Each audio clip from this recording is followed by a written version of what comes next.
Hello বন্ধুরা, নতুন একটি ভিডিওতে তোমাদের স্বাগতম।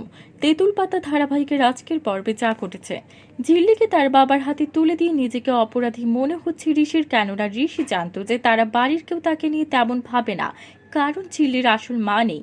তার বাবা থাকলেও বাড়িতে সবসময় সৎমা তাকে বিভিন্নভাবে অপমান অত্যাচার করে। তারপর ঋষি একটা ক্যাফেতে চা খেতে আসলে সেখানে অয়নের সাথে একটা মেয়েকে ঘনিষ্ঠভাবে দেখে ঋষি মনে মনে বলে, এই ছেলের সাথে ঝিল্লির বাবা ঝিল্লিকে বিয়ে দেবে, এটা আমি কিছুতেই হতে দেব না।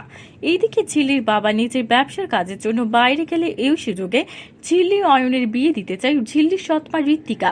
এইদিকে ঋষি ঝিল্লির বিয়ে হয়ে যাচ্ছে শুনে সেখানে এসে অয়নের সব মুখোশ খুলে দেয় ঋষি।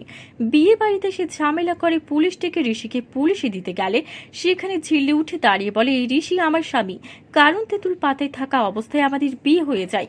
অনেকে বিশ্বাস না করলে কোনো উপায় না পেয়ে অয়নের হাত থেকে সিঁদুরের কৌটো কেড়ে নিয়ে ঝিল্লির সিঁথিতে সিঁদুর পরিয়ে দেয় ঋষি। তাহলে কি এবার অয়নের মুখোশ খুলে দিয়ে অয়নকে পুলিশের হাতে তুলে দিয়ে ঝিল্লিকে বিয়ে করে বাড়ি ফিরবে ঋষি? কি হবে এবার সবটা জানতে সাথেই থাকুন। ধন্যবাদ।